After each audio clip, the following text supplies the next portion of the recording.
Well, we're finally made it here, guys. We went all the way through training camp, the grueling, the two preseason games. Man, we're finally down to the 53. Man, Joe, what do you think about the first 53? What do you think about leading up to all this? Well, I'm pretty shocked that they have only two running backs on the roster right now. The rest of the stuff is like subjective. You know what I'm saying? Like, do they keep Will Harris? Like, I know that's a lot of people's opinions. Like, oh, are you going to keep Will Harris? Will Harris serves a goal at some purpose. He's not the best, but when you get to depth like at Will Harris's spot, you're going to have the guys like that. So, like I said last week on this show, when you have depth, usually if they're good, they find starting spot elsewhere, or if they're bad, they usually just be depth guys. So you got Will Harris still there. Nothing really shocked me. I'm glad that Kobe Sorsdahl made the team. I'm glad that Antoine Green made the team. I think Antoine Green is a guy who could potentially be a stud. And I think that, like, I think people were they were so enamored with Chase Cota, right? They were so enamored with Dylan Drummond, which they were playing pretty damn good. But Antoine Green has some elite skill to him, and he's a barn burner. Like when you talk about players that can burn you from the word go, this is the guy that can burn you from the word go, Antoine Green. And if you didn't watch him in North Carolina, he was absolutely just a stud with North Carolina, and I'm excited to see what he could do in the regular season. So Yeah, I'm totally shocked that Anthony Pittman made this team. Like, wow, I didn't not see that coming. Looking at all the mock 53s, it was. well, I'm glad that Anthony Pittman made the team because he's a Wayne State alum. But you know what made Anthony Pittman stay on this team though, and it's something that Dan Campbell talks about all the damn time: special teams. Yep. You good on Yep. special teams, you're gonna have a spot on the team, and that's how good teams roll. Like when you look at the Patriots on their Super Bowl runs, how good they were great on special teams, and that's exactly where the Detroit Lions are going towards because they want to be good on special teams now. Now I have a little bit of a gripe with the kicking spot. I think that that's some case of worry, but we'll figure that out. I don't think we're gonna go trade for a kicker. I think we're gonna ride with Patterson to the right. And what you said about special teams, that's another reason why I think Will Harris is still on the team because it's a Yep. special effect. Like they wouldn't have kept him on the team if they had a purpose for it. And I think the special teams is the reason why they're here. Yeah, they definitely kept Will Harris on the team because of special teams. Because look, Will Harris wasn't good in pass coverage last year. He wasn't good after yards after the catch. But the one thing that he was really good at last year was special teams. So I know that a lot of people gloss over that kind of. They're like, you don't need special teams that much, but special teams is like one of the biggest parts of the game that people often overlook in football. Three Chicken, factors of football: defense, chicken. special teams. Special teams fuels the fire through offense and defense. It really does. And a lot of people don't think special teams, does that, but it does. It keeps us going from game in, game out. And you gotta, play through that to build the energy. You play through that to build the energy, everything goes right, within time. But Will Harris, he wasn't good at run coverage or pass coverage. But if you really put him under the depth and throw him out there with special teams, he will get better. You know, Overall, our initial 53-man roster, like Joe, like Darcy, like Neil has said, we have good players. We have good players that really fit this roster. We have guys that fit the O. We got guys that fit the D. We got guys who really fit it and play at the right mold in the right positions that we got.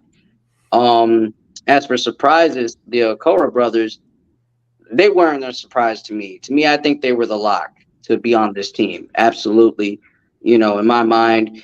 But the surprise was, Chase Lucas. I wish he could stay, but it's always next man up. That's how I see it. Well, you know what the thing is though. Like I know you said Chase Lucas. You brought up Acquire Brothers. Like when I look at the Acquire Brothers, like I think Julian's going to be traded at some point. That's just my opinion. Mm, I do. I think he's going to get traded because I think that there's still meat on the bone. I don't think they were going to give Aquara up for nothing, so they weren't going to leave him off the roster.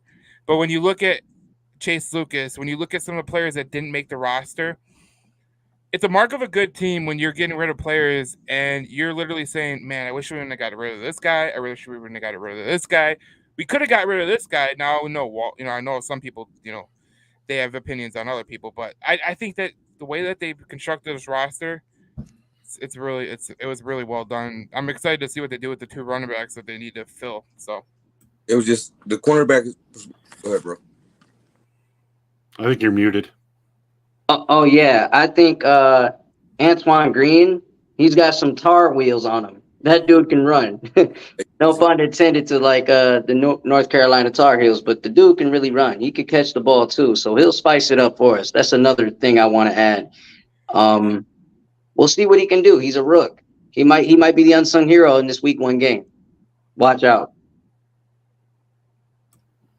nah, this guy said he's struggling with keeping Kabinda. The one thing I gotta say about this is like he's been on this team for a while. Now, Kabinda is not known for his hands because he will drop everything under known to man. So if you throw to him, he's not going to catch the ball. He's just good at run blocking and creating space in the hole. It's usually what you want your fullback to be. Nowadays, you want your fullback to be like multi-dimensional, but Jason Kabinda, he's kind of like that team leader role, and you can tell that's why Dan Campbell and Brad Holmes kept him on this team.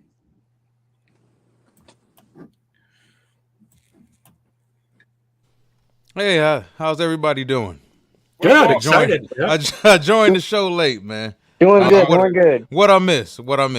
Oh, we're just talking about 53 and what surprises we had. I talked about the linebacker Pittman. I was surprised he made the team. Yeah.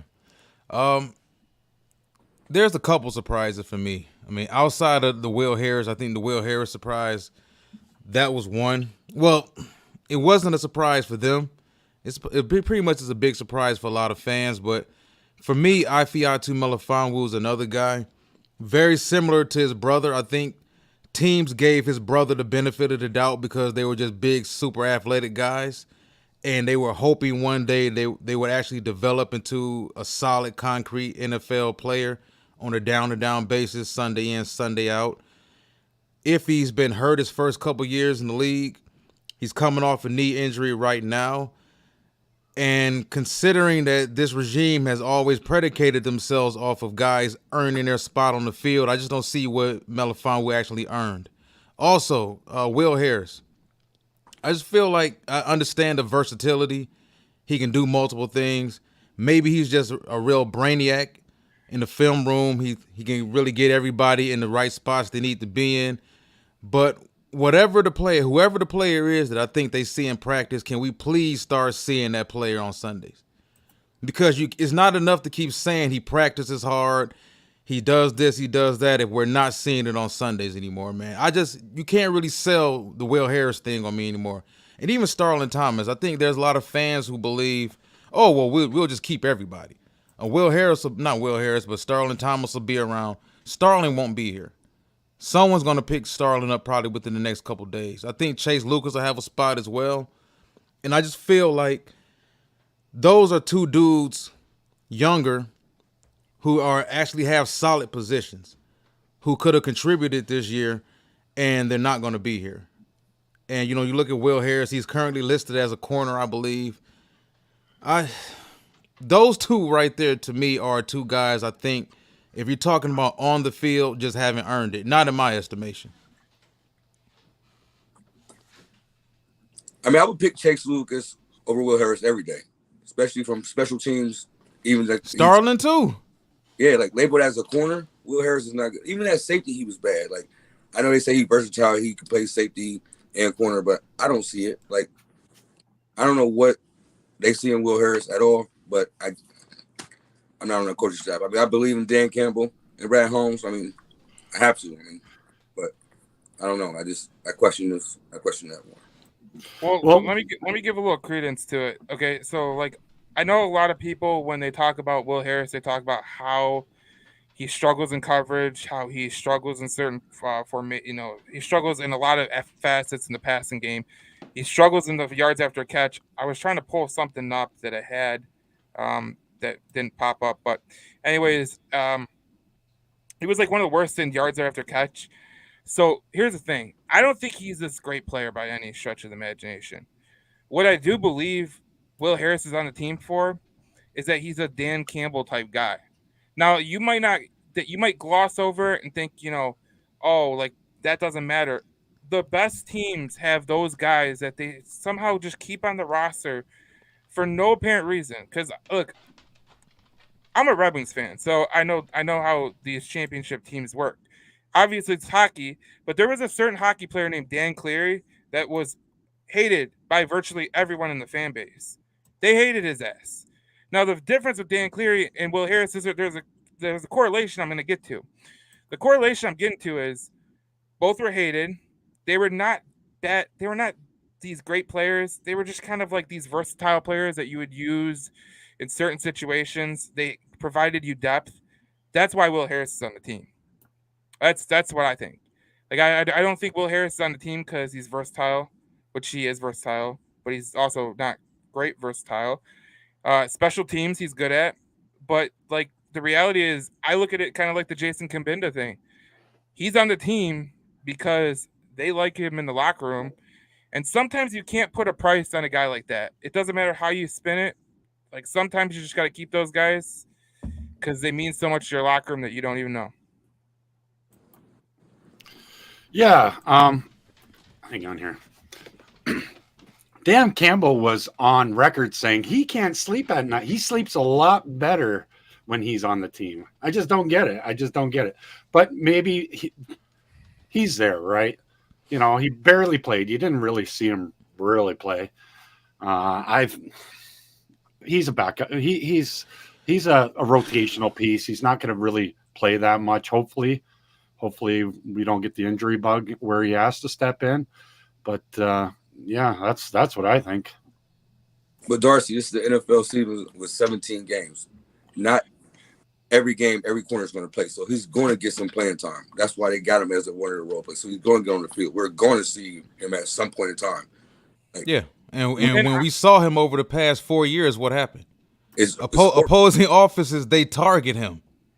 He can't, not in man coverage or in zone. It's bad. Like, he always gets targeted and get 8 on. Like, okay, yeah, but you know what I think it is with him? I think he's one of those guys who mentally he gets it, but physically his body can't always get him there to make those plays. Now, like I said, he could just be a brainiac. He may be a genius in the locker room as far as the book and everything, but it doesn't really matter if you're not making any plays on the field. I mean, you can be as good of a locker room guy as you want. If you're taking bona fide spots from dudes who actually deserve it, that's the thing I have an issue with. Because I really felt like I never saw Sterling Thomas not being on this team. I thought he would have made it. And to see Will make it and Chase not make it and him not make it, it just doesn't really sit well with me at all. See, I look at it differently. We know that he's gonna play, so we all agree on that. Okay, but here's the thing: he's gonna play minimal time. Will Harris, the reason that we've seen so much Will Harris where we got this thing in our mind where we're like, oh, this dude cannot play at all. Now the stats bear it out. I went through the whole secondary last year, and I seen that you go after yards after catch, you go after passer rating against, completion rating against. He's up there with the highest. The issue is he was on the field a lot last year, okay? A lot, because the secondary was so damn bad. Now you have a better secondary this year. He's not going to be on the field as much, so you're going to limit the damage. It's like having a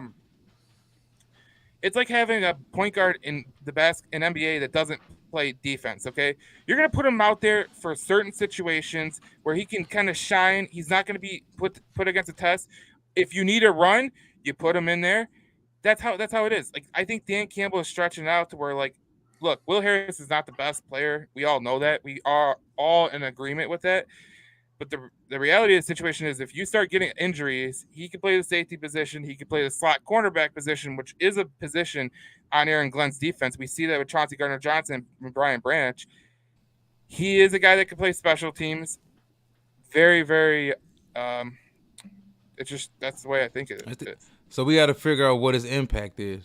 Because even if you go back, look at his career over 4 years, he's played in 64 games, started 38. He's got 1 interception. He's got 12 passes defense, and he's got 2 forced fumbles. That's it. Now, he's there. He's there for sure. He started, 6 games in 2019, 5 games in 2020, but he played all 16 games. So he's a guy that's there, but I'm just saying, like, whoever this guy is that they're creating him to be in practice, can we please at least start seeing some of that on Sundays? That's it. And Well, I I think think that's the big thing with the fan base. You know, it's a hard sell to a fan base when that a guy is great in practice when you don't see it on Sundays. Well, I think he could play all the positions. That's the thing. He could play nickel corner. He could play safety. He could play corner. That's what I think. Can he do any of it well, though? Well, maybe Dan Campbell could sleep at night, and you got to trust the head coach. He's doing an amazing job, guys. What do you think, Chicken Nugget? I agree with everybody on this panel. Everybody's opinions are just facts. But I really think that what Will Harris will probably step up at and probably will learn about is trying to play better on man coverage. If anything, that's one of the things he's definitely going to work at and get better at. And if he doesn't get better at that, then it's going to be a problem. Because like my man Walt said, every single game that he was out there, they were targeting him. They were trying to kill him. They were trying to get him. You know what I'm saying? And really wipe him out. You know, so at this point, he has to step it up and start playing a lot better in the coverage and make sure that he can get on the tackle and get on the position and be the impact player that we all think he could be. Numbers don't lie for sure, but when bigger difference between Chase Lucas and Will Harris, like, Mhm. I just see where you see. Will will be 28 in a few months. And I feel like Chase Lucas still had a little bit like the show. He had that dog in him. Like they say he practiced well too and was in camp well, and he had good preseason, way better than Will Harris. So I just don't see that decision at all. I just don't understand it. But you know, Neil, I think that overall, it's like what Joe said. It's more so like he was just the guy in the locker room. You know what I'm saying? He was a locker room guy. So you got to keep one of those guys in the room. Although he may be garbage to many other fans, but if he's the locker room guy that gets everybody going and gets everybody hyped, then so be it. You know, I mean, it sucks to say that, but that's what you're gonna need in the locker room. Some guys that's gonna get them hyped, some guys that's gonna get them going, and get them right on the field and get them excited to play. Maybe he bring him breakfast every morning. I don't know. Maybe I don't. So pretty much he's our Udonis Haslam. Yeah, you may say. Yeah, You pretty may much. say. Almost. Yeah. Look, I'm a Miami Heat fan, so I could agree that's kind of a good comparison for Udonis Haslam because, like, look, I'm not defending Will Harris by any means because I see the comments like they are pretty gruesome.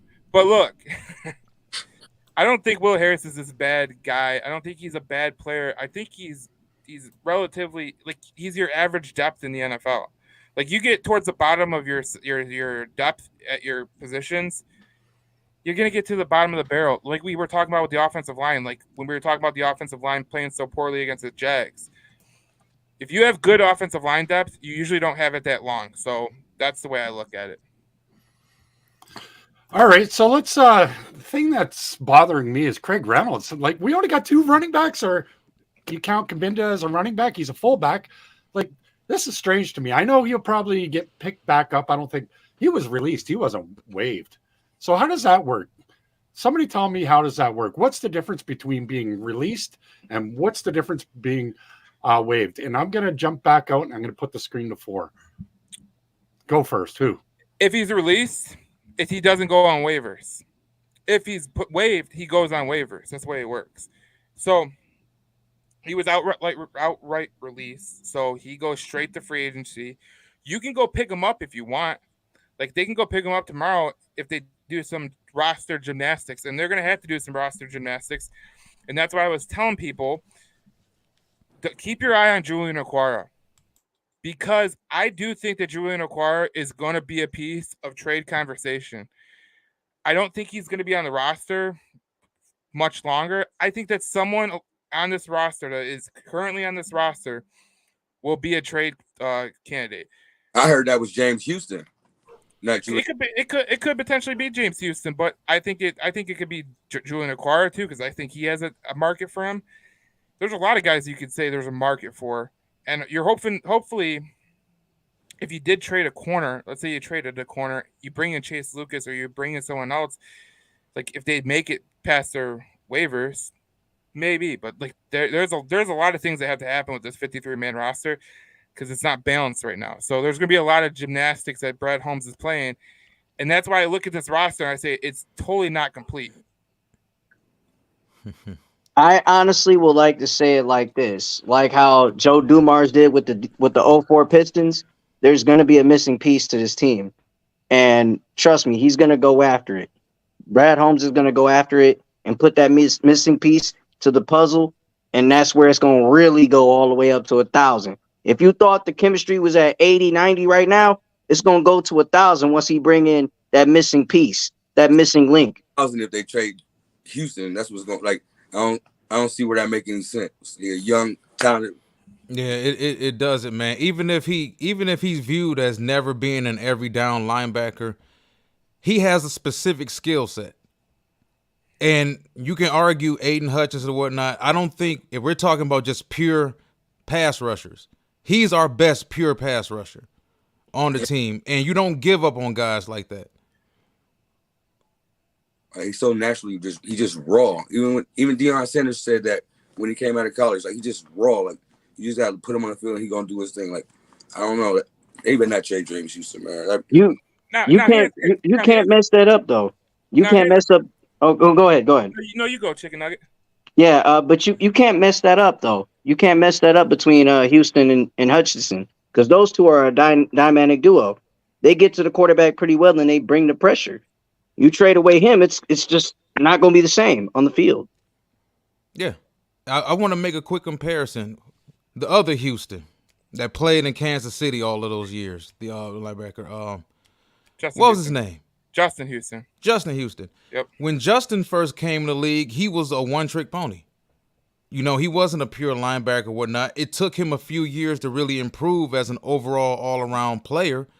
But until he improved as an overall solid player, he gave quarterbacks hell. Like, there's no – you cannot undervalue what James Houston can do. You can't, because every time he gets an opportunity to get to the quarterback – he's beating his man consistently. I don't care if he's facing number 1 tackles, number 2 tackles, number 3 tackles. He has a specific skill set. So here's where I stand on this. So, like, we all know that James Houston could potentially be, if he was in a trade target. Great. I mean, I think that if it's not great. I say if he was a trade target, obviously he's put in a trade for a specific reason. Like, you got to think about it this way. You're going to be missing Jameson Williams for the first 6 games, okay, guys? You're going to be missing Jameson Williams. So if you traded James Houston, let's just say you did, and you get a premium speedster wide receiver that we don't even comprehend right now because we don't know who's on the trade market. But there's a lot of guys that could be on the trade market right now. Would I do that? Would I do that? Potentially, I would. Because one of the things that the Detroit Lions have depth at is defensive end. I know people talk about his raw. He's got pure pass rushing ability, but I don't know.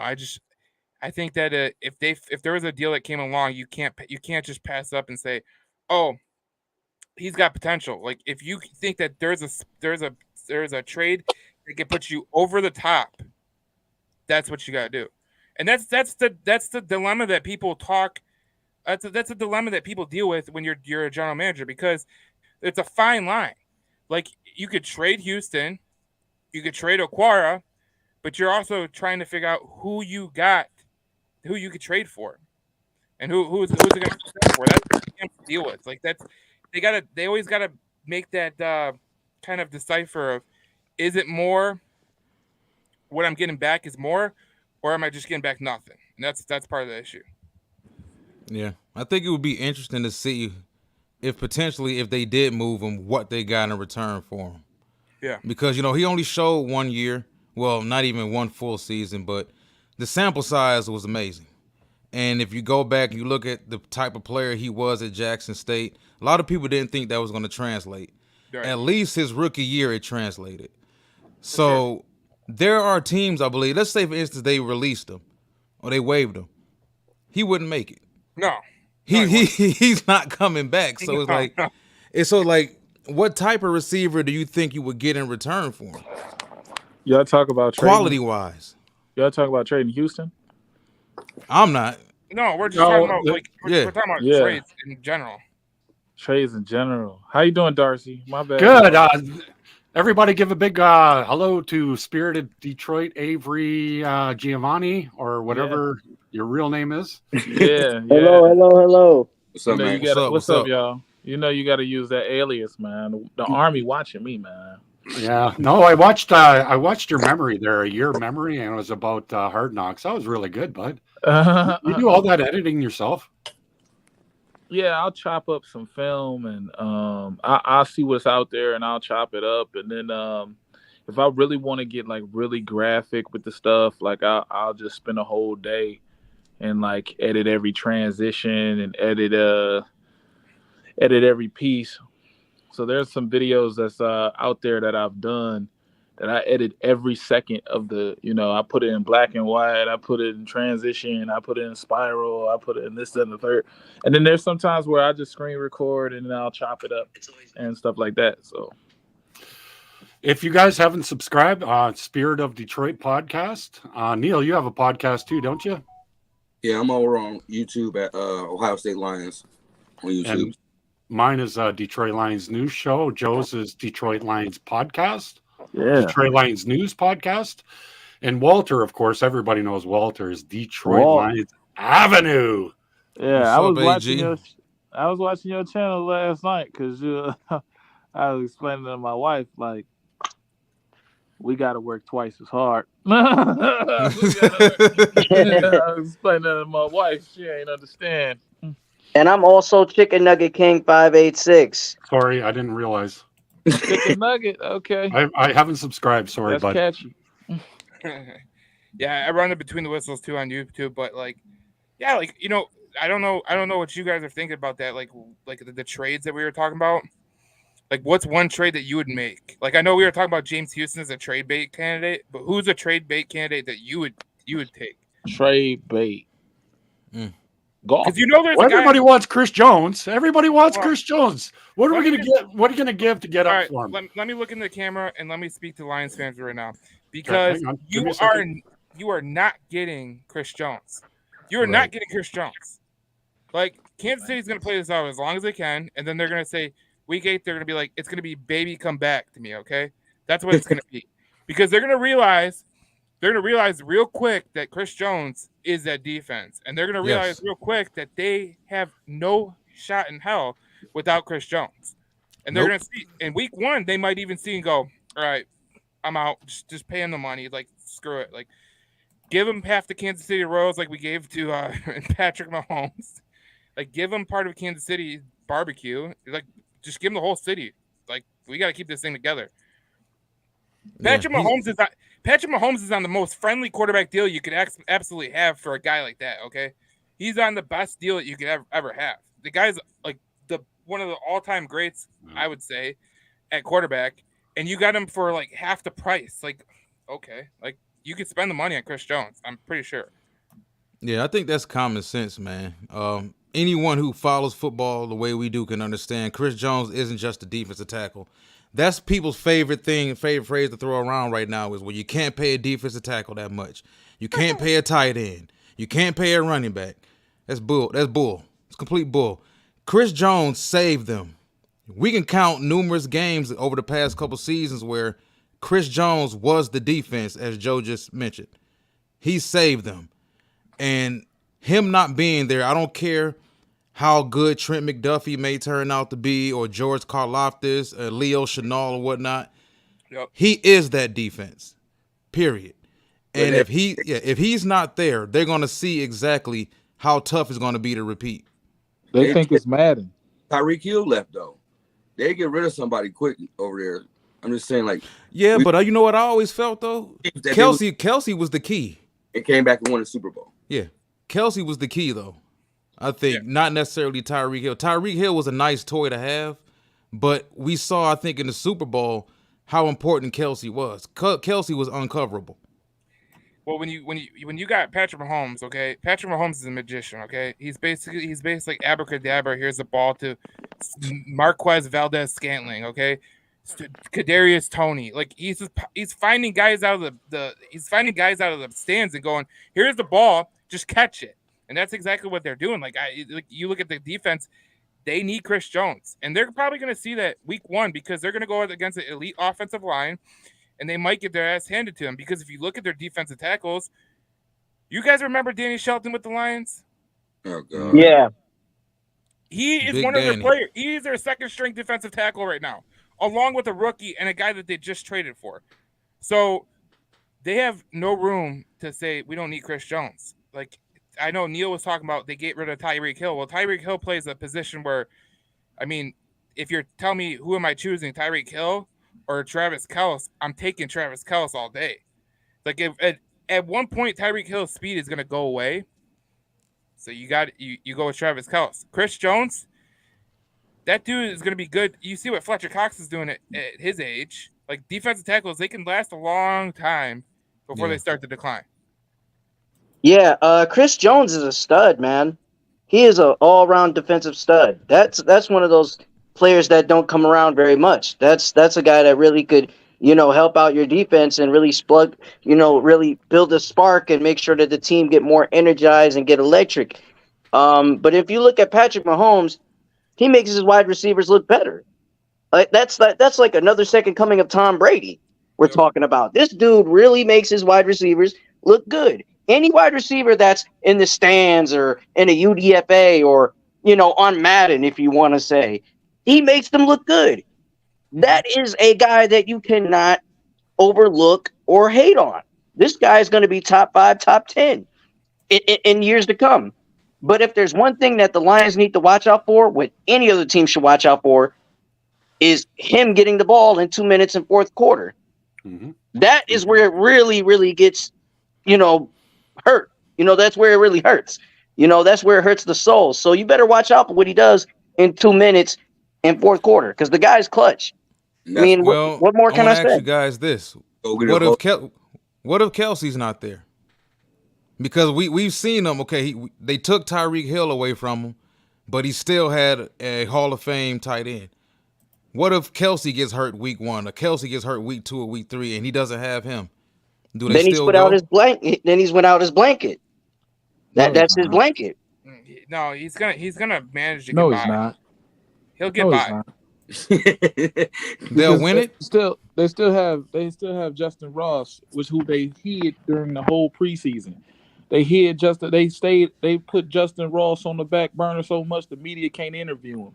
You take Kelsey off that field, that offense will not move the same. Not at all. You said what? You said who? You take Travis Kelsey off that field, that offense will not. The offense will be adjusted. That's where I disagree. This is. Go ahead. You go ahead. I disagree with that.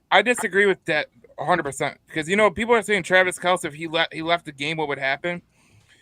We don't understand how good Patrick Mahomes is, because if you're a good quarterback, if you're a guy like Tom Brady, if you're a guy like Patrick Mahomes, Peyton Manning, they'll get by with what they have. Now, we don't know who he's going to make into a great player. Like, there was times where Aaron Rodgers was throwing to no names, and they were winning 8 games because they were throwing to no names. I think it was after Jordan Nelson left. Like, they didn't have anybody. Great quarterbacks get it done, period. Like, you could look at it like, oh, what's going to happen if Travis Kelce goes? He's still a great quarterback. It don't matter. Now, him having Travis Kelce, that's like Tom Brady having Rob Gronkowski. It's a huge advantage to him. Huge. Yeah.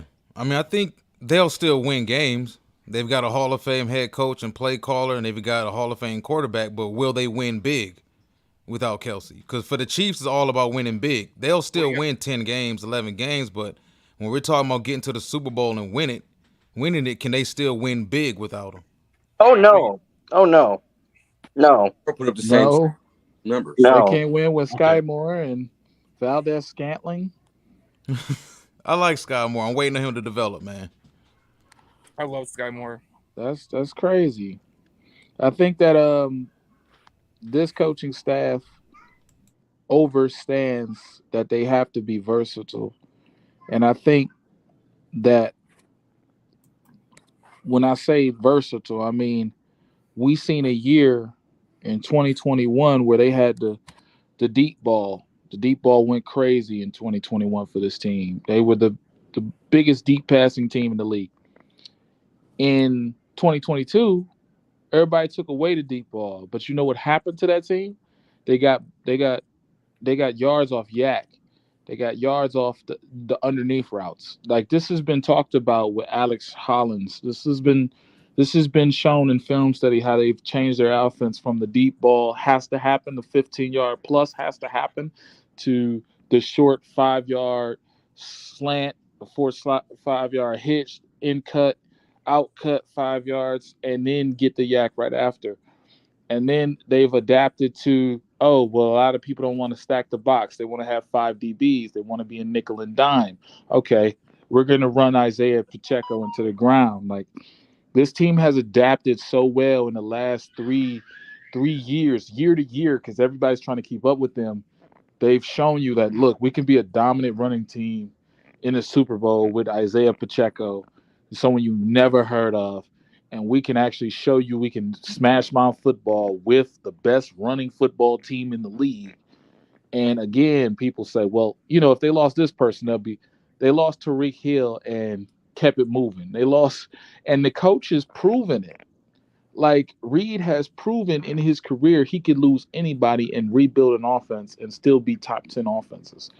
So I get mind boggled when these discussions come up, because if Kelsey's gone, then you got Forston coming in, and you got someone else. They will adapt, and the Lions ain't gonna beat them. I know y'all trying to segue into. It's not gonna happen. Y'all could try to get Las Vegas on your side, but man, Mahomes versus Goff. All right, see, here's where I'm going to go with that. I think they can beat Kansas City week 1. I'll give you a reason why. If there's no Chris Jones, they are going to get eaten alive in the run game. And you can tell me all day long about how they can adapt to anything. You can't out adapt talent, okay? Danny Shelton is not taking over for Chris Jones. Okay? They're one of the rookies. He's not taking over for Chris Jones. The Lions have an elite offensive line. One of the reasons that the Chiefs has always struggled with the team that I love, they're my second NFL team, is the Tennessee Titans, okay? The Tennessee Titans go into Kansas City every time, and they play them so tough.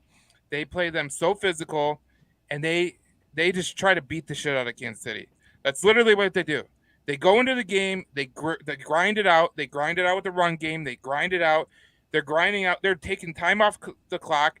It's what Mike Vrabel does. Dan Campbell believes in the same damn thing. You take time off the clock. You don't give Patrick Mahomes the ball. You're going to win time of possession, and you're going to keep it close. Now, you're hoping that you score more points at the end. But in the end, when you grind out as much clock as you do, you're going to be put in a really good position to win the football game. And I don't care what level of football you play. If you are dominating at the line of scrimmage with your offensive line, and they don't have a guy like Chris Jones on their defensive line, you're going to take time possession away from them in many facets. Not only that, we got a new vamp secondary. Mosley just came back to our active roster. We got it ain't the same old secondary, bro. No, we're gonna beat Kansas City. I guarantee that. And everybody forgets that when they had that game against LA and Kansas City on Monday Night Football, where it was like 52-49, it was a shootout. I mean, you don't want that to happen, because that you're literally playing with lottery luck at that point. But you can go beat Kansas City. This is not like Detroit's like some Sisters of the Poor team. They're a good ass team, and just luckily, you might not be playing Chris Jones, and that's a huge part of their defense. And I don't think people realize how big of a part of that defense is. And I'm going to give you a little betting advice. If you're a betting man, Please stop. If you're a betting man, you put money on the Lions right now. That's what you do. Man. Take the points, huh? Take the Yeah, points. he going in, ain't he? He going in. Agreed. This, you Take know the what's funny? points. 8 teams had time of possession over the Chiefs last year. 8 teams, especially in the Super Bowl. So before we go with conjecture and just saying anything, 8 teams beat Kansas City in time of possession. You guess what? It did not matter. Yeah. Okay. I mean, the It Chiefs are did not just too matter, explosive, man. They're too You explosive. You can use conjecture and say keep the ball away from Patrick Mahomes. Inevitably, you have to keep the ball out the end zone. That's what wins games. And without And you're not. This easier. team is not capable of doing it. Saying Mosley's back. Okay, and wait. Sutton's back- How are you saying they're not capable of keeping the ball out of there? Because what I saw in the last half of the season You correct. with the secondary that wasn't as good as it is right now, there was no Chauncey Gardner-Johnson, and they were limiting teams to 20 points per game. Breach. Like what are you saying they can't limit points? Like I know Kansas City is a great offense. Okay, we're all aware of that. I'm aware of that. I was the one that was speaking facts on Kansas City, but you're telling me that there's no way. No, you can laugh all you want, but when you say there's no way, you gotta tell me how there's no way. No. First of all, you've changed what I said. I said there's no way you can keep them out of the end zone. Okay, you can win a possession here or there, but they will score. You need to respond. The key in this game is turnovers. Who has the ball last?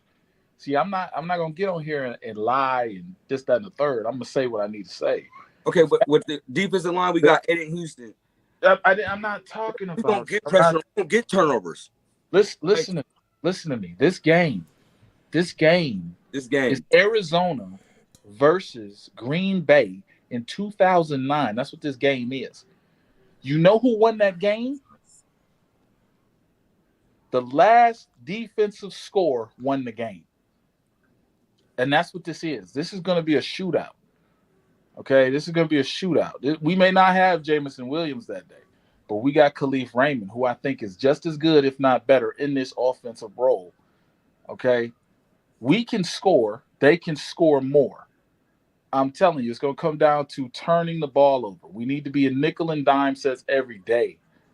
Every day. We need to confuse Mahomes. But even when you confuse him, whether it's man or zone, he still has a hot route that they're not capable of defending. A lot of their flood routes and their stretch routes, like you're going to have to figure out how to give up 8 yards a play. Like that's mind-boggling that's the shortcome. That's the short outcome. Like, look, I got to give him 8 yards.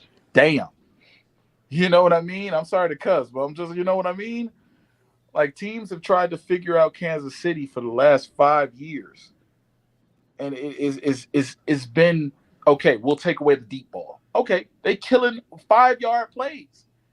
This man had the most 5-yard plays last year. He had the most checkdowns of any quarterback, including Jared Goff. But guess what? Them boys went for 80. Them boys went for 70. And then they had the running game. I'm not saying I'm not saying you're not gonna stop them one time, but you need to focus on turnovers and getting in this man's head. You know, you want to. Whoa! Can I? Yeah. No, you cannot get in his head. Do you remember? Did you watch the quarterback show? You getting in his head, you go up and shake his hand and say nice play after every time. Don't get in that kid's head because he plays way better angry. What do you guys think?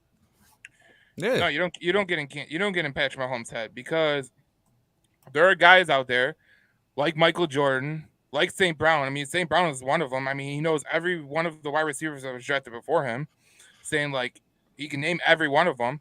Like you just don't piss those people off. Now, you were talking earlier at Spirit Detroit about how you can't like you had to outscore them. You know what I'm saying?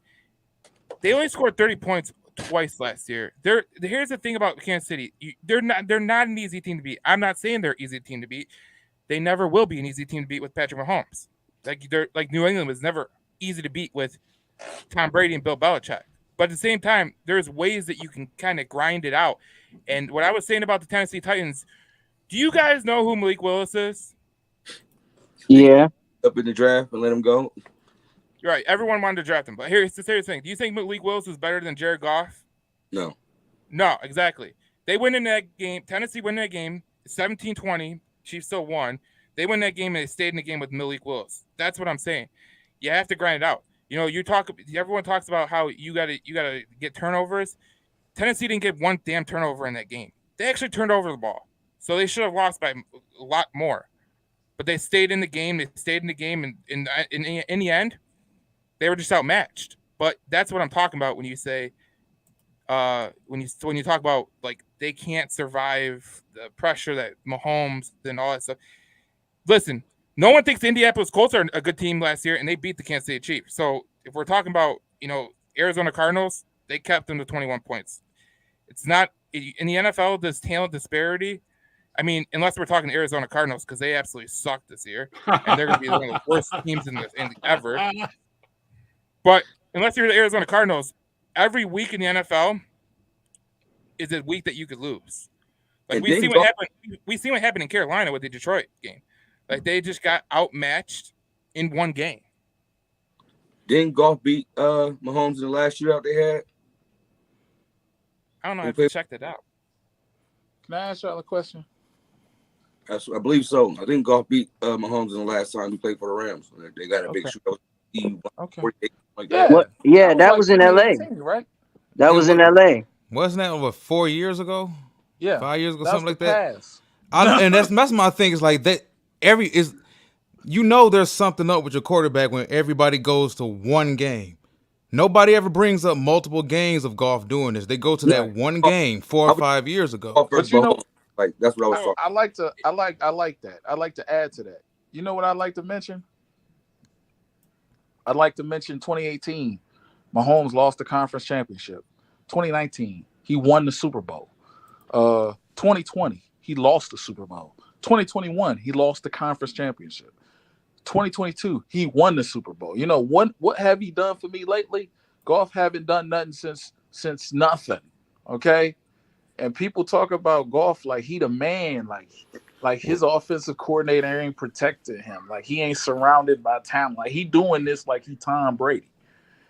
It's like we go back to one game. He beat Mahomes in prime time. What? It wasn't even a play. It wasn't even a playoff game. It was a random game during the regular season. Right. Like, it was just Well, one Monday- game. The reason people understand, the reason people go back to that game, it was probably one of the best Monday Night Football games of all time. Like, Oh, that's it. It was one of the best all-time Monday Night Football games. That's why people go back to it. Now you say What was the Jared stat Goff. line? Oh, it was like like 49. It was a shootout, like literally a shootout. It turned into what was it? Like I think it was like 10-10 at the second half, and then it just exploded in the third and fourth quarter. That's why people go back to it. So like, no one's going back to it because that's his career achievement. But like, we got to be honest. Like Jared It Goff kind is of not. is though. No, it's not. And I was. I mean, I brought it up. can we name any more bright and shining moments from Goff? No. I mean, if you want to go through, if I go through the game log, I probably could. But I didn't watch every LA game. Did you watch every LA game? Yeah, he was a non-factor. Y'all still worship him. I don't know. Wait, why. you watched? Let me. Whoa! You watched every LA game?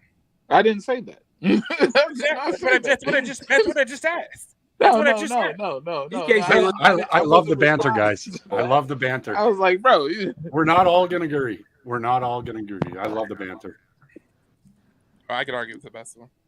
yeah, y'all go back to LA and stuff for this epic battle. And I'm looking up the battle now. I'm trying to find out the stat line because all I hear is 478. Back right now. Like, oh yeah, 478. Okay, what's he done since?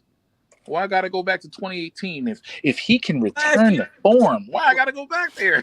Yeah, that's what I've been saying for a while. Every time people bring up that game, is why do we have to go back 5 years?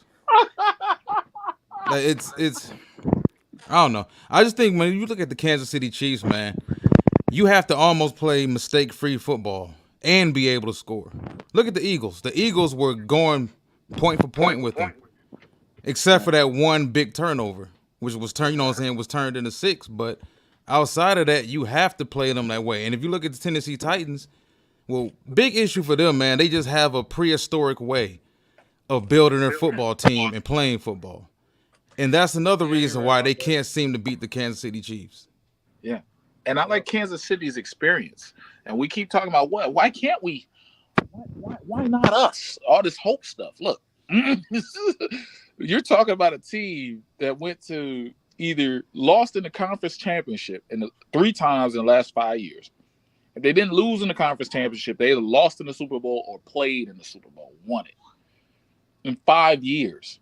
And you talking about we're the up and coming. Like, I'm like, what? like you might as well bet on the Lions if you want. Like if it's 20-1, 100-1, just bet on the Lions. Just throw a flyer out there. I'm not gonna tell you play with your money, but if you do 101, they somehow win by a field goal, you won still, right? If you on money line. Am I right? That's how it worked, right? Okay. Nah, you can tell that you don't bet because you can tell you're looking for value. Yeah, I don't play with my money. We got a little because you're looking for value. Money, yeah. You're looking for We make money. We don't play. Well, you can win some money too. Yeah, you can make some money too. You look at the Kansas City game. There's a good value number on that because you can say that they could potentially win. Yeah, I never seen nobody make more money with the Lions. I never seen I think they can win on Thursday. I think this is a better team roster wise than they were a year ago. Campbell I believe he's grown as a head coach, but he still has a lot to prove. This team has a lot to prove. I understand they won 9 games a year ago. That was a year ago.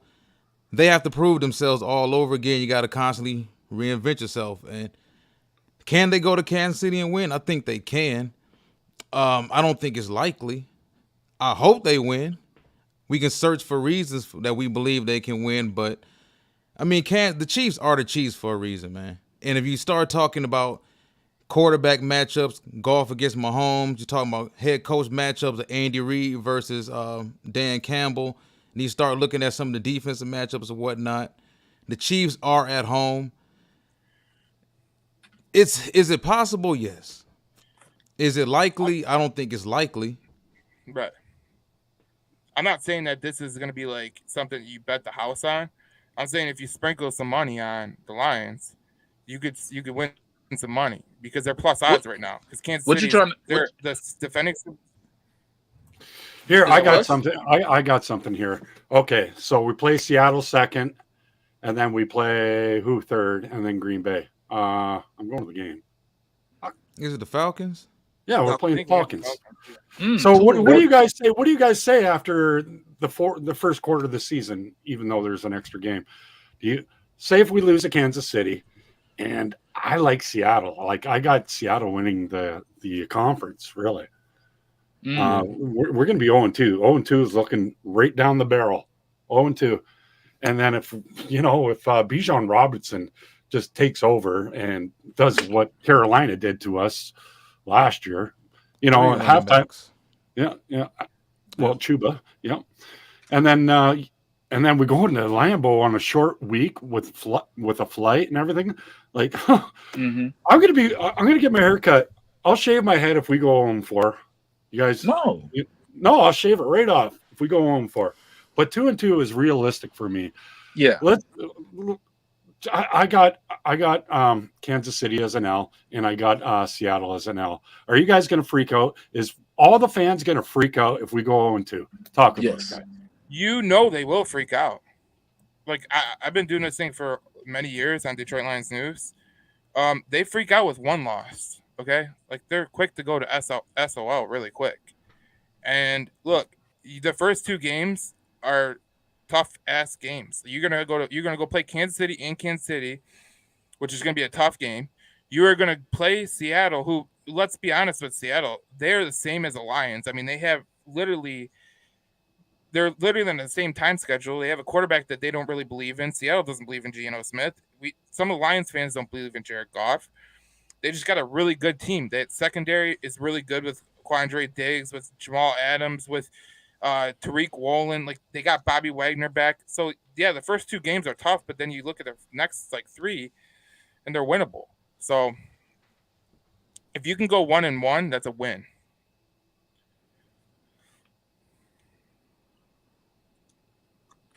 Lions fans, yeah, we gonna freak out. If we go on, if we go on 4 or on 3 going into Green Bay, we gonna freak out.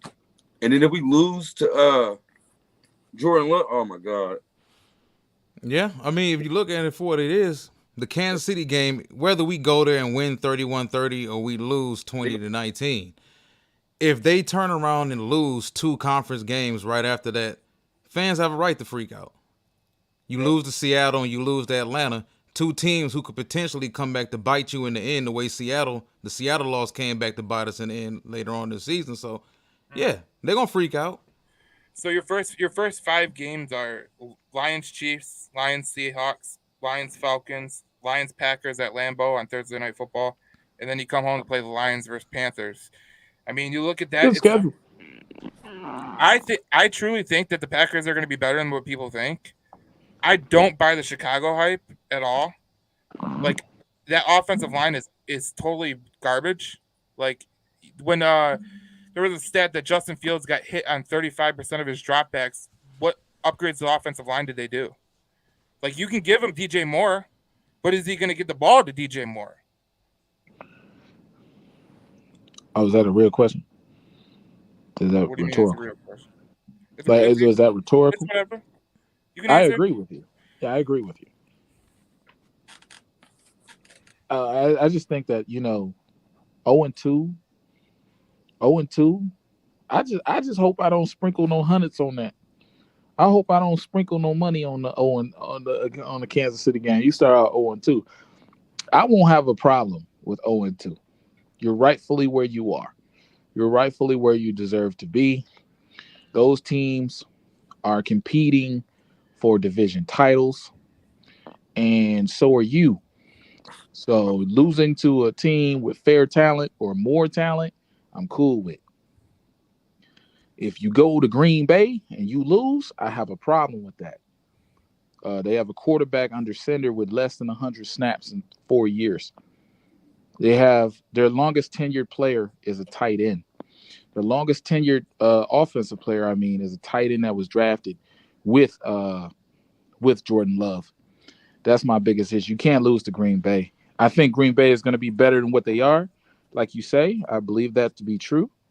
But when you look at the Green Bay film and look at the Green Bay tape, especially the clippets of what their coaches are saying Jordan Love needs 8-game evaluation to see if he can lead this team.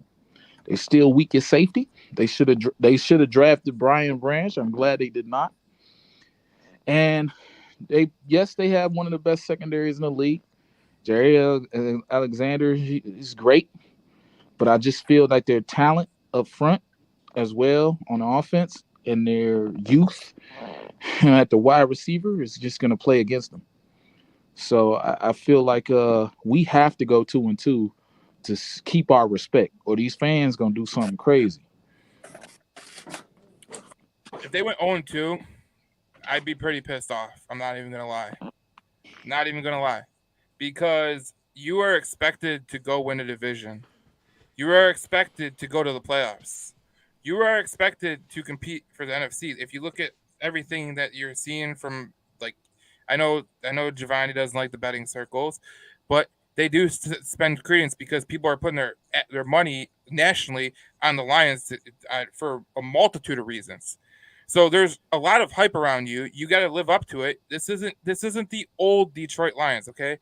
This is where the moniker SOL always comes back to haunt you, because you are expected to be a good team. You better be a good team. You better come out against Kansas City and play good. And then when you come back home, if you're 0-1 or 1-0, you better go out and win that game too, because you are expected to win those games.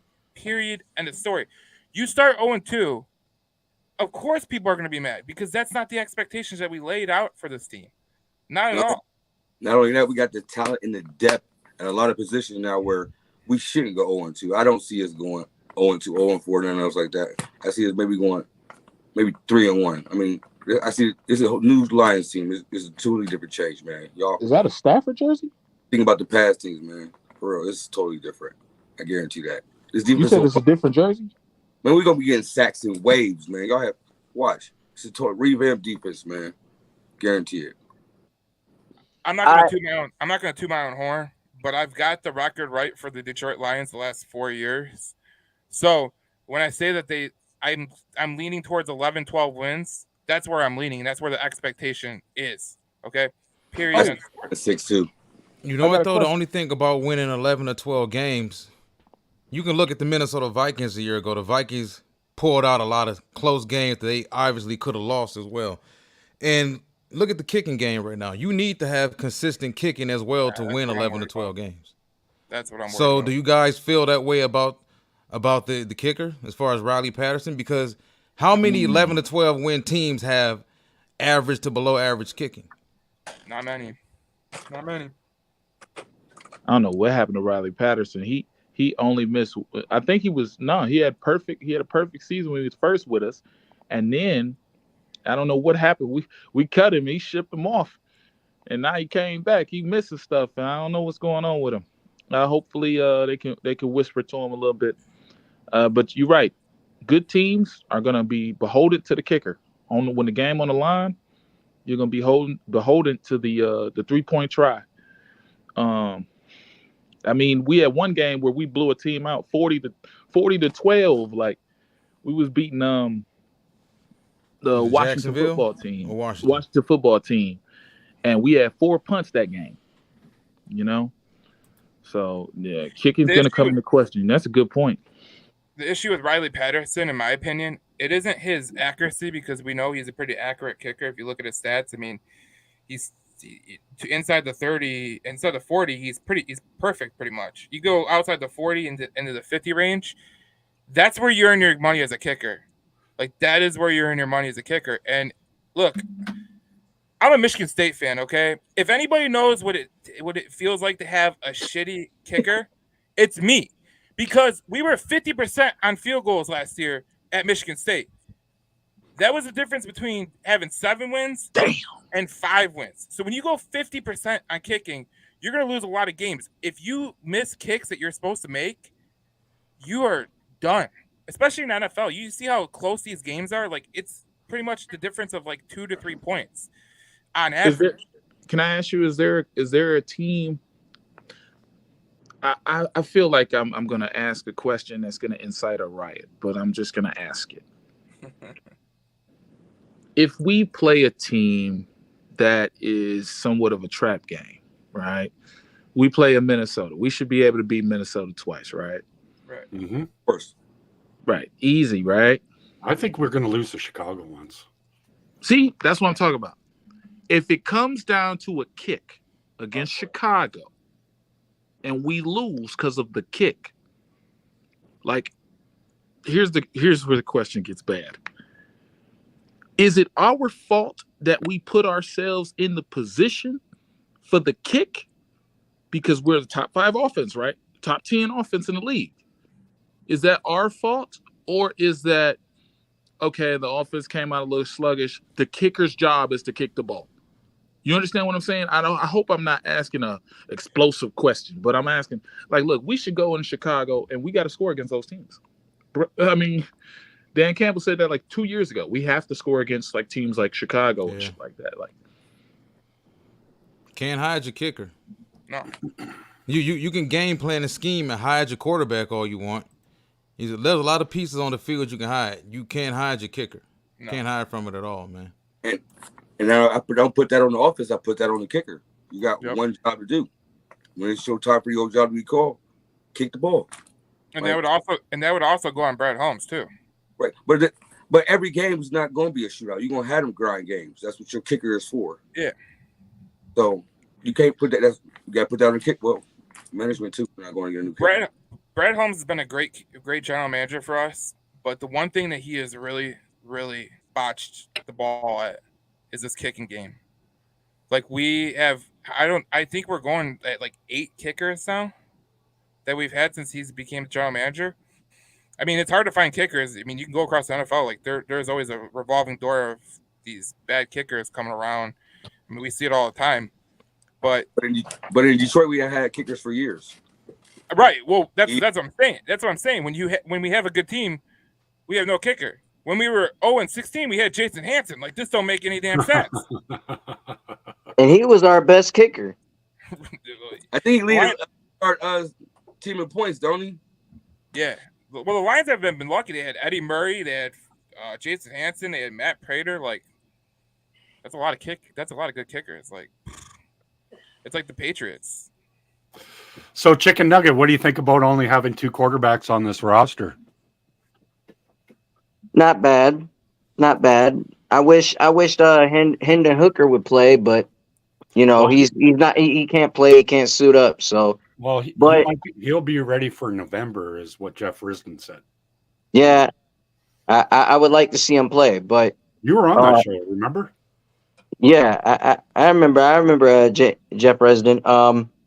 But for us going 0-2, I don't want to worry. I don't want to worry way too much. You know what I'm saying? If we go 0-2, we go 0-2, but I'm sure we're going to pick it back up the next 2 games and get back on track. Even if we do, I'm not going to sit here and say we're going to be, overly optimistic and win them all. You win some, you lose some, but you live to fight another day.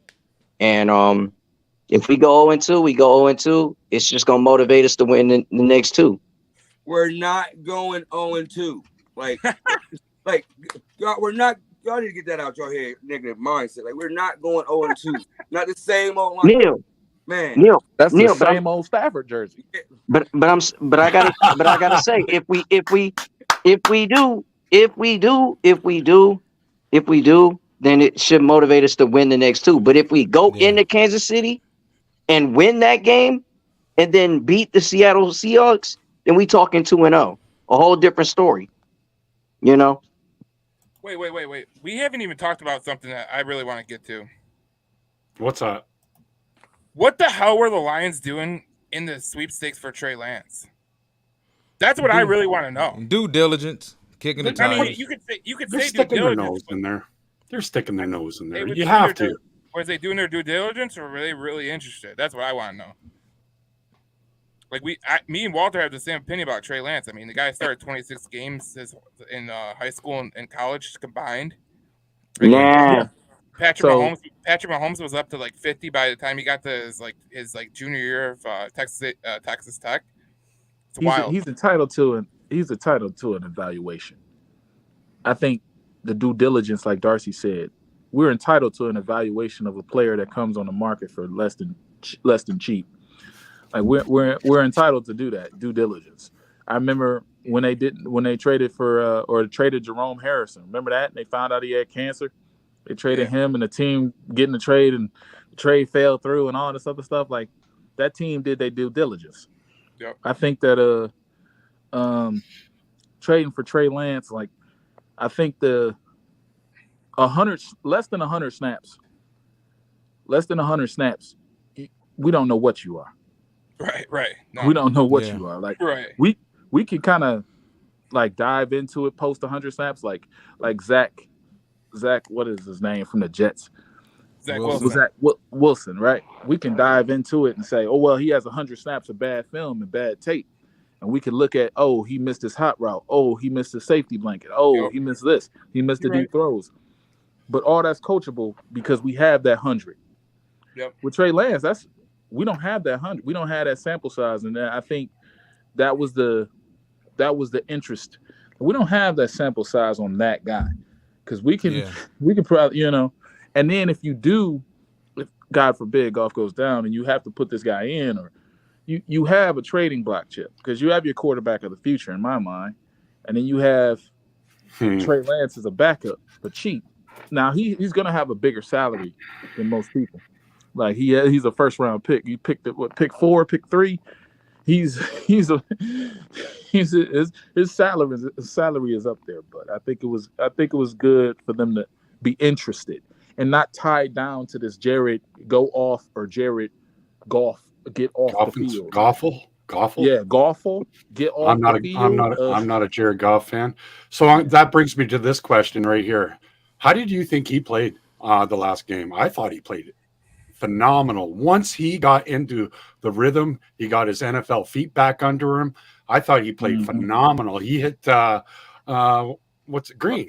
Green. No, yeah, Green. Well, that's Neil's cousin. Did you know that? My fake cousin. No way. Is it really? No, Didn't it's his even fake know that. cousin. That's his fake cousin. My fake cousin. But overall, I would like to piggyback and say, like, Trey Lance was a reach in the draft. That was a reach. They gave up a lot for him. That's going to screw San Francisco for Smartest a while. guy in the room pick. Well, San Francisco did this twice. Remember when they traded for Solomon Thomas? Yep.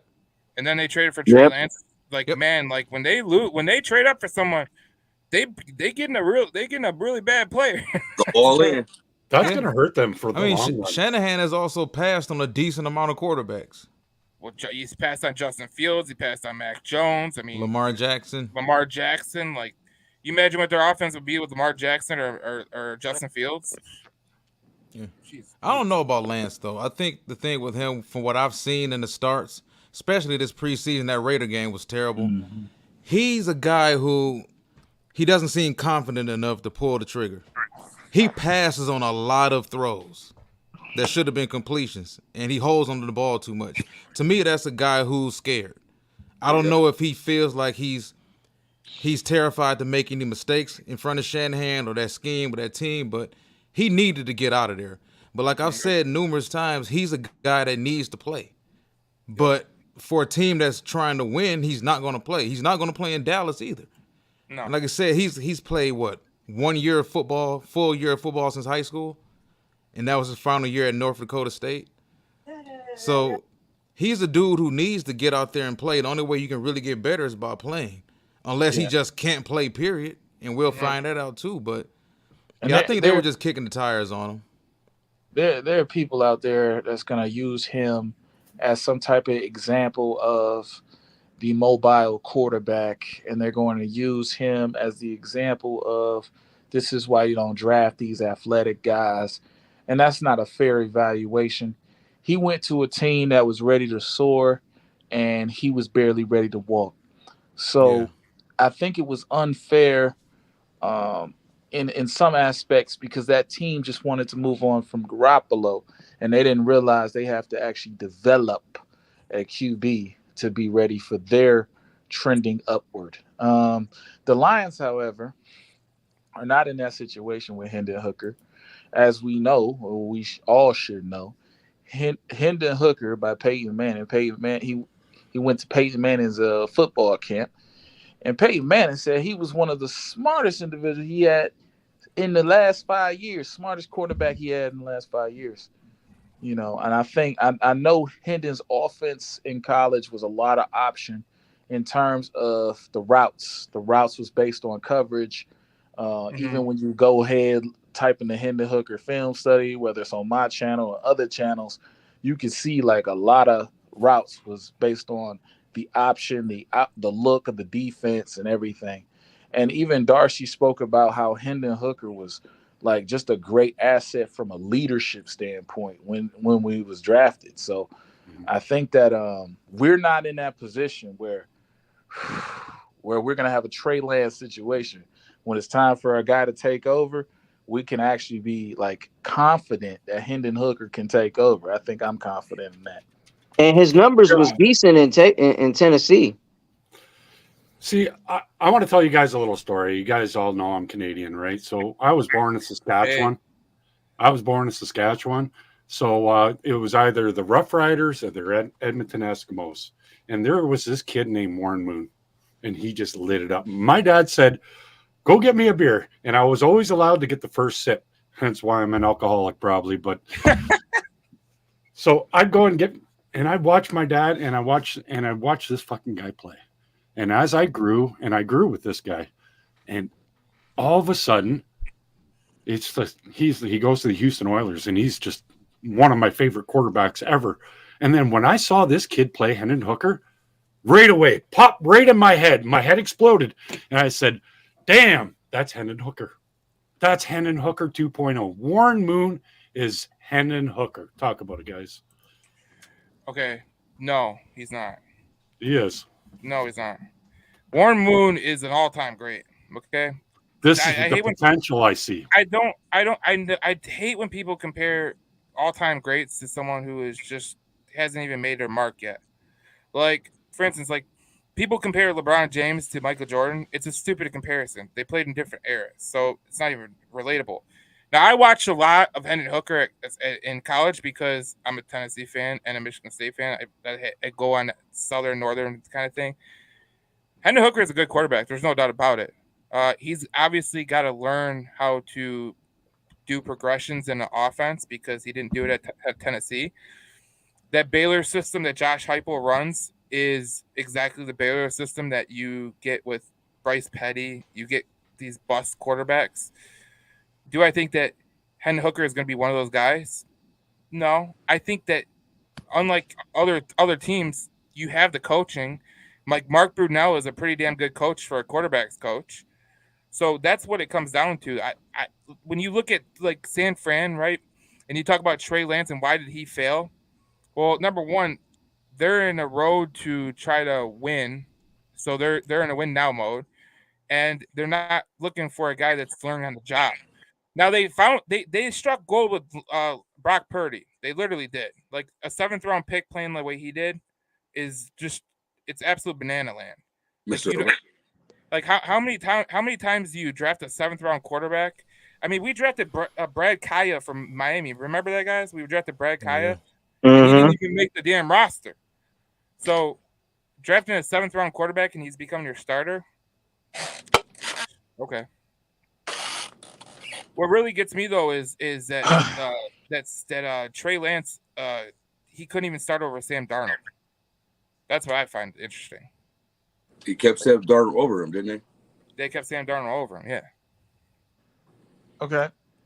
So you want him to start over Sam Darnold and to do what? If he's supposed to be that elite, take San Francisco to the next level, right?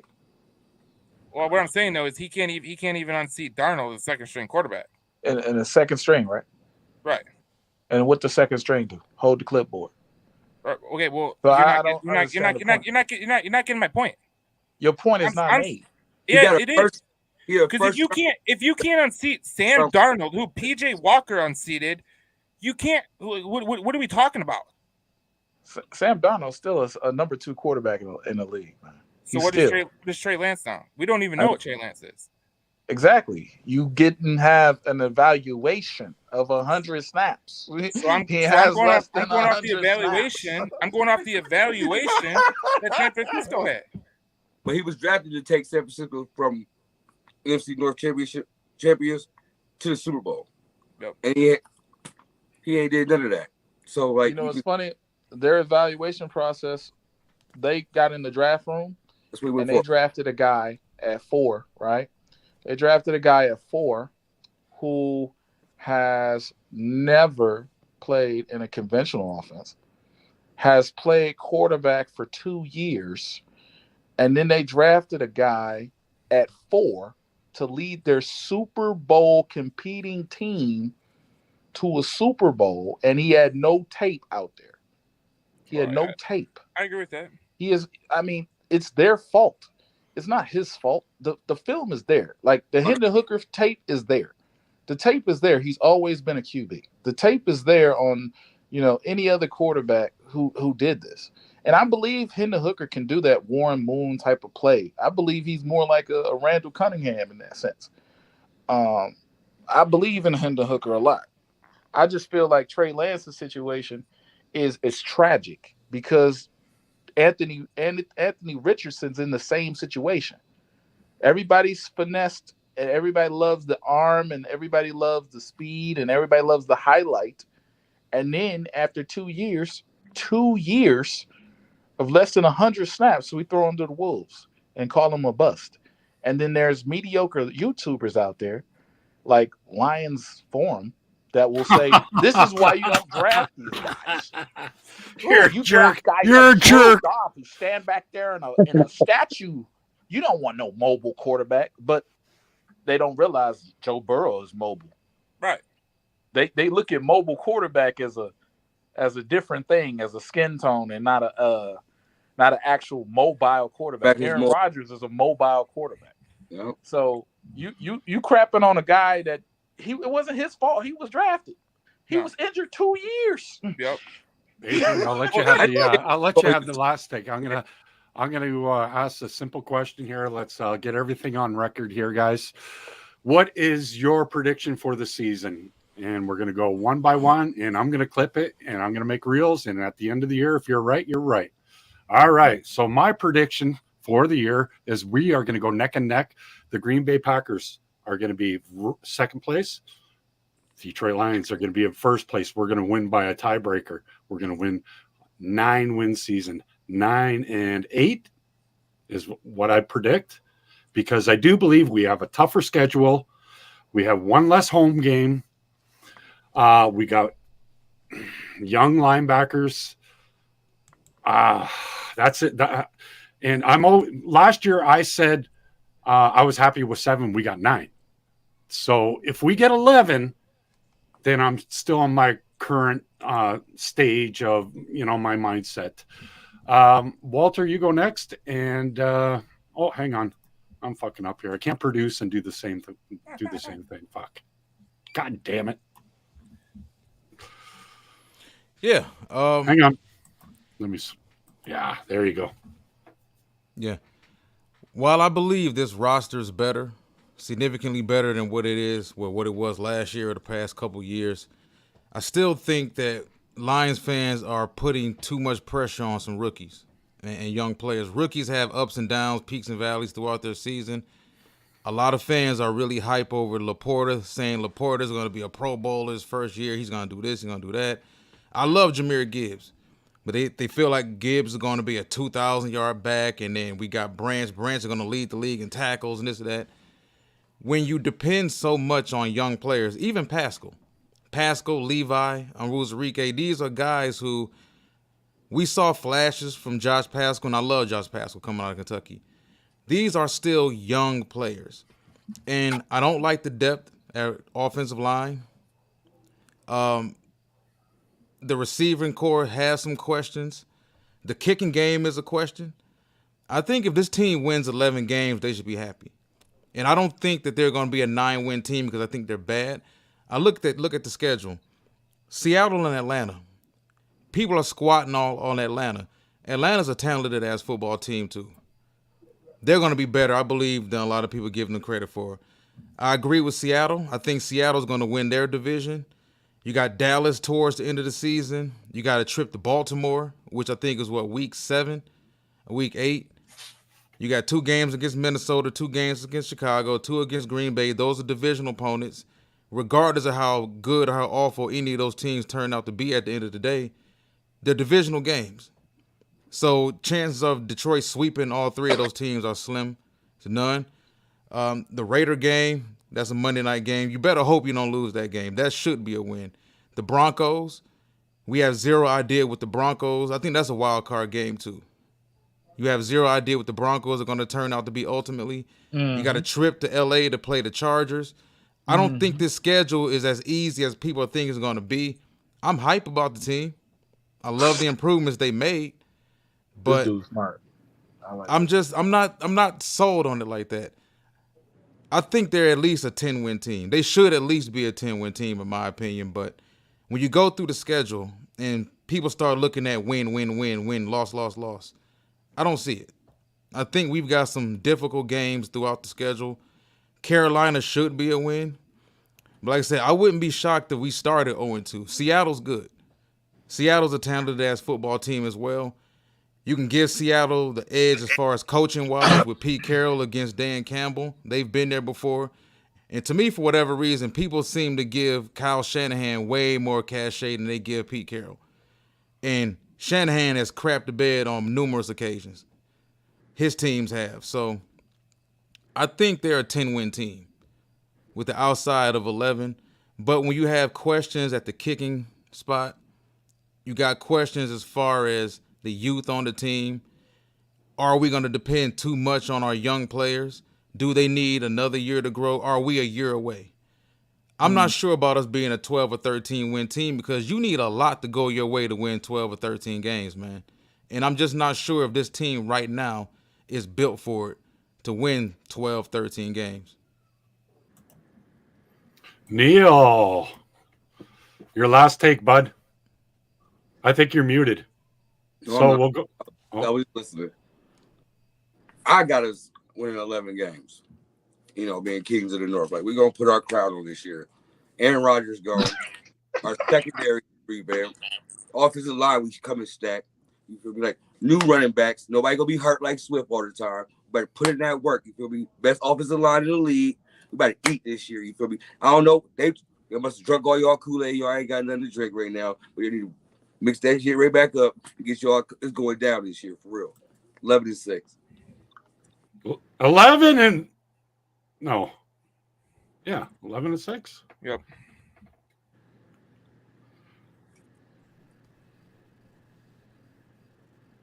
Oh, it's me now. Well, the one and only. Yeah. Yeah. So No, I got a question for you. How many chicken nuggets can you eat? And are you like that Joey guy where you can stuff 100 chicken nuggets? Chestnut. you just guess the answer for me. I ain't even got to say it. I can eat 100. What I'm talking about. Let's go. Yeah, confidence. That's key. Yeah, Avery, I know you're gonna like literally yell at me when I say this. Okay? Bear with me on it before you do.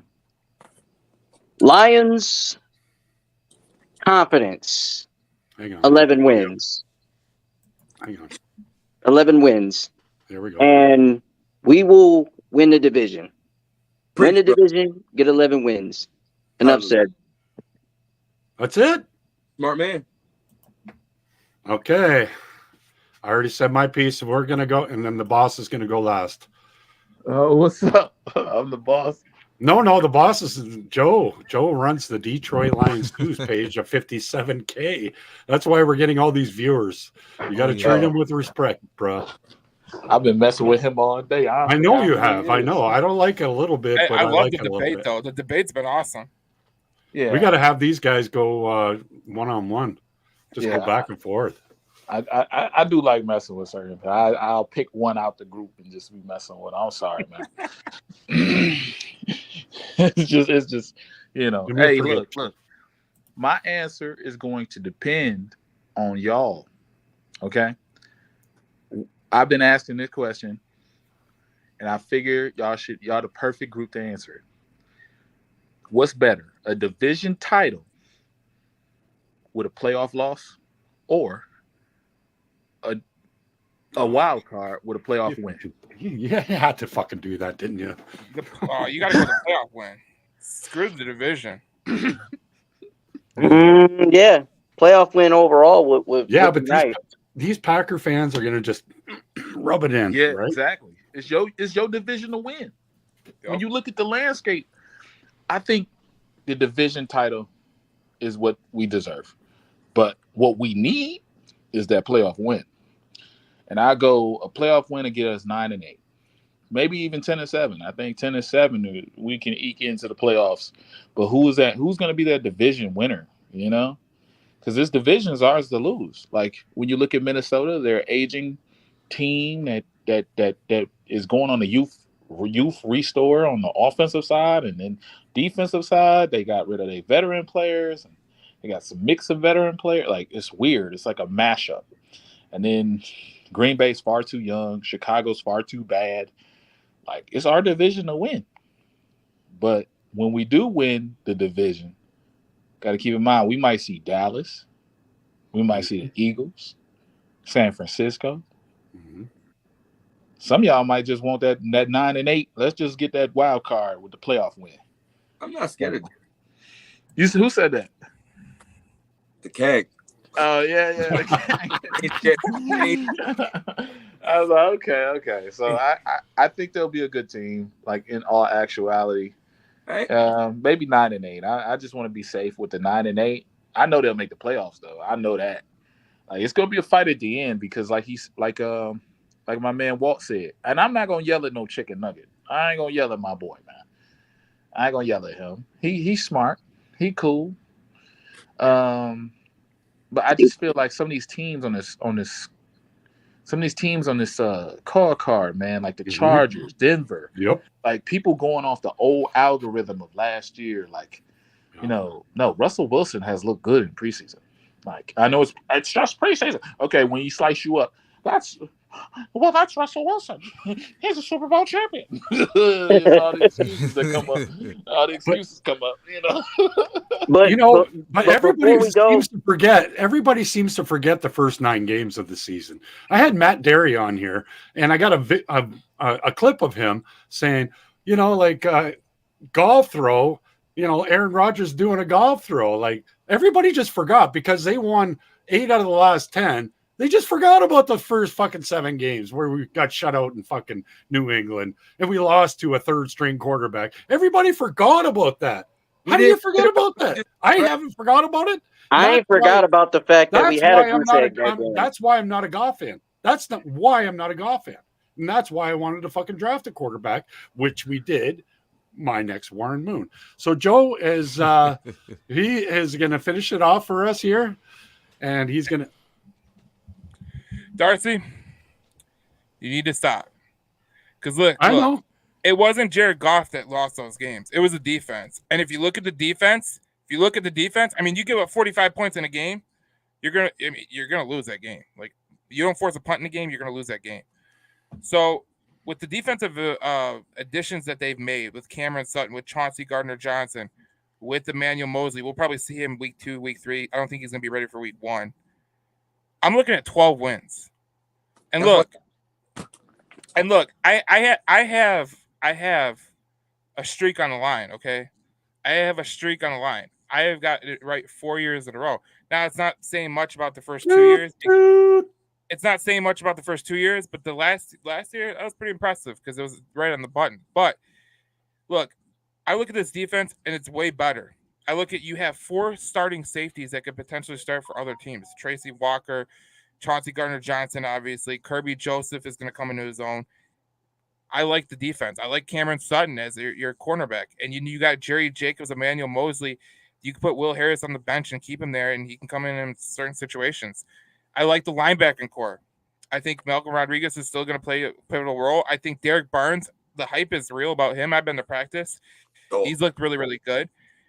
You look at Alex Anzalone. He's not a fan favorite by any means, but I think he serves a purpose in the linebacker room. But you look on a defensive line. I want you guys to look at the defensive line. You have never, since Sue's been here, had a defensive line that's as formidable as this defensive line. Like, I know Walt was talking about how, that he doesn't, he's not going to put high expectation on Josh Pascal. We are all forgetting about Charles Harris.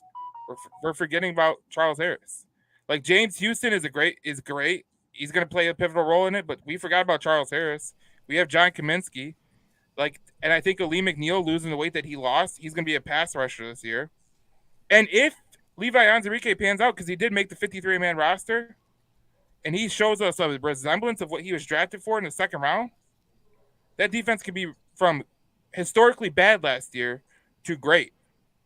Like, you could go from 30th to maybe 13th, and if you have like an offense that's around 5 to 7, maybe 5 to 13, you're winning a lot of games. Like, go look at the stats. Like, go look at the offenses in the NFL. If you have an offense in top 15, you have a defense in top 15, you're going to win a lot of ball games. That's how it is. So I'm going 12. Beautiful. So I'm going 12-5. And look, I know Walt's saying you can't rely on rookies. That's fine. Like, I think Jahmyr Gibbs is going to play a pivotal role. These Alabama kids that come out of Alabama, they're ready to play. Like, they're just ready to play. Nick Saban has these kids ready to play. When you go to Alabama, it ain't to go to school. It ain't to go to practice. It's a business. They produce NFL players ready to play in the NFL. So if you're asking me, Jahmyr Gibbs is going to come out the gate hot. So is Brian Branch. They're ready to roll, and I think they're going to go 12-5. Woo! Championship. Now that is a great take. Everybody, thank you for subscribing. We're just going to go around. Detroit Lions Avenue, Walter Stringer, Chicken Nugget, I don't know your thing, and yeah, I haven't subscribed, and I'm a dickhead. Also, Neil, what is your? Hang on, we'll just do it this way, Walter, and then we'll end it. Yeah, for all your Detroit Lions content, please hit the like and subscribe button. Detroit Lions Avenue, handle at the Av Lions. I concur. Boss. All right, you go to Between the Whistles Detroit. You got all the Detroit sports content you want. I post a lot of Lions content. Detroit Lions News podcast on Spotify, Apple, wherever you get your damn podcasts. Detroit Lions News, Facebook, Twitter, all that, Instagram. And you know what? You guys need to subscribe to Walter's channel because he give out the real takes, okay? I like Walter, and I think his channel is really damn good, so subscribe to it. Yeah, what's going on, y'all? Yep, Spirited Detroit podcast. I'm probably the oldest tenured channel here. Been predicting the draft right for the last 3 years. Nobody cared. Nobody cared. I'm an affiliate of Micro Mike. I'm an affiliate of a guy by the name of Gridiron Blitz. I'm an affiliate of Raw Detroit. So if you like those type of channels, those are the people I try to rock to. And then we do film studies. We do college film studies. We do film studies on pro players, putting out a film study tomorrow. So just, subscribe to Spirit Detroit podcast. And much love to Darcy for bringing me on. This man didn't have to bring me on. I love you, brother. How'd you enjoy those tickets? Man, this guy's been nothing but a friend to me since he got here. And, we had a mutual enemy and we became friends off that. So this dude is amazing. So I love you, Darcy. David Bass or David Crappy? Oh, I don't know who that is. I know. His name is David? I think David Walleye. I didn't know that loser had a name. Oh my! I just called him Lions Forum. I ain't know that he had a name. Oh my! Well, you can find me at Ohio State Lions. You can also find me on Facebook at Detroit Lions News and Neil Graham. Be on Luke G's field review a lot. Other than that, just look me up. Yes, you can find yours truly at the official Cash Jizzle on Instagram. And on YouTube, I go by the name of Chicken Nugget King. Yes, it's my real nickname, Chicken Nugget King 586. Go out there and subscribe. And then on Twitter, you can at me at the Cash Jizzle 2, at Cash Jizzle 2. So go ahead and follow me on Twitter. And last but not least, I'm the real deal, Maville. I'm Canadian, so I'm on the other side of the creek. But I've started this little Facebook group called the Detroit Lions News 13 years ago, and it's only at like 2K or 2K or something like that. Nothing that Joe has ever built, but I'm honored to have every one of you guys on. You're all my friends. I appreciate you helping me out. I'm not the best. I'm probably the worst podcaster in this group, but if you would like to subscribe to the Detroit Lions News Show on YouTube, I greatly appreciate it. I have 7 former players. I've had all these characters. I've had Matt Derry. I've had Jeff Risding. The list goes on and on and on. John Macaron with Sports Illustrated. Macaroon with Sports Illustrated, and we are going to do this is our last Tuesday show. So every game day after 6:30, come join us. Hopefully, hit me up if you're a podcaster and you want to come on. I'm sure we'll love to have you guys on. Everybody started from nothing. So I'm going to do this is probably the last time you see this promo video. If Avery, if you could help me with the promo video, I might give you another ticket, and I might Chicago game. That Chicago game. One pride. Everybody, hang on. Let's do it this way. Ready? One pride. One pride. One pride. Yo, let's go. Lions on 3. 1, 2, 3. Lions.